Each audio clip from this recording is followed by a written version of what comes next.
Look at some other big news. Besides the budget day, there's also other great headlines. And the Supreme Court has this morning, heard an application by activist Omutata asking the highest court in Kenya to disqualify itself from hearing the retirement age dispute. Omutata argues that two judges, that is Justice Njoki Ndung'u and Jackton Ojwang, have in the past expressed their stand on the issue and are likely to be ultimately biased in the matter. Let's now speak to our reporter, that is Morimi Mwangi, to keep tabs with the latest developments from the Supreme Court. Morimi, thank you so much for joining us. You have been following this for the longest time now. What is the latest? Good afternoon, Joy. Good to hear from you. Now, today morning was the chance for activist Omutata to argue his application where he's seeking a total disqualification of the Supreme Court from handling the retirement age stalemate.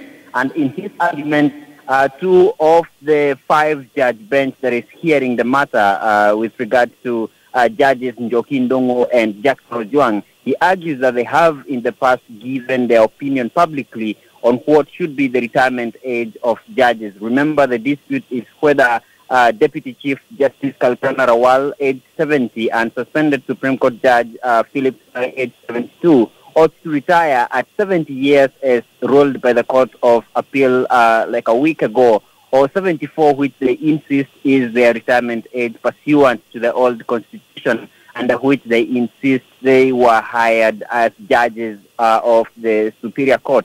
And therefore, it is an application which, of course, is set to take the better part of the sitting today of the Supreme Court. Right now, Senior Counsel Paul Mwite, who is representing the Judicial Service Commission, is giving their support for that application by Omutata. But another deep-seated issue that is, of course, set to re-emerge later or even today is the allegation that has been fronted by the Deputy Chief Justice and Justice Tunoi that Chief Justice Willy Mutunga and Supreme Court Judge Smokin Wanjala are members of the Judicial Service Commission, which is also party to the dispute, being the employer of the two judges that have moved to the Supreme Court to challenge their retirement at 70. And therefore, the argument of the Deputy Chief Justice as well as Justice Tunoi is that they might not be impartial ultimately in the matter, and that is a matter that is, of course, supposed to be determined together with the application that has been made by Omutata. The upshot of the judgment or the ruling that is said to be made by the Supreme Court after the arguments on the two applications would, of course, be to rule whether there will be a total disqualification of the Supreme Court from hearing the dispute, in which case then that would mean that the judgment of the Court of Appeal stands. In the event that the judges rule that the two applications or arguments do not hold any water, then the Supreme Court will be the one now to hear the entire dispute, where, as I said, Deputy Chief Justice Kalpana Rawal and suspended Supreme Court Judge Philip Tunoi are challenging their retirement at 70, as was ruled by the Court of Appeal. Well, we are seeing it coming down, the days for which the CJ, Willy Mutunga, is left with to exit the office. And there have been fears raised about him even being among the five-judge bench that is hearing this entire supreme crisis, if I might say. But what exactly is coming out of that? Because he has less than 9 days to exit the office.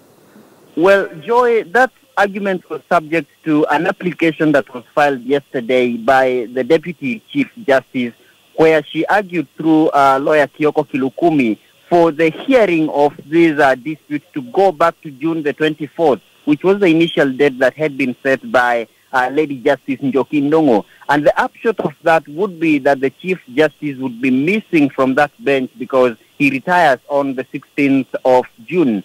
That would ultimately mean that without proper quorum of the Supreme Court sitting to hear that matter, that any of the parties that are, of course, in this case can file an application for a disqualification of the Supreme Court on account that it's not properly constituted. But for the better part of today, the argument that has been fronted, interestingly, by both parties, the applicant and the respondent, has been on something they are calling the doctrine of necessity, which is a presumption that the Supreme Court can still sit even without that requisite quorum of 5 judges on the bench, on the argument that the matter that is before them requires the Supreme Court to sit and hear the dispute in question. And that's also going to be subject to a determination. Remember, if even the application by Omutata sails through, then that would mean that only 3 judges will be left on that bench. Ultimately, again, if the argument by Rawal that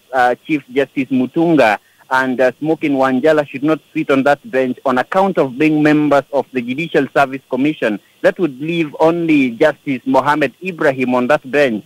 And arguably, for the Supreme Court to be properly constituted, it must have 5 judges on the bench. So the very composition of that bench is a matter that is before court and is set to be determined when the court delivers a verdict on the application by Omutata as well as that application by the Deputy Chief Justice. Okay, well, thank you so much, Morimi, for that update. We'll be connecting to you a bit later to get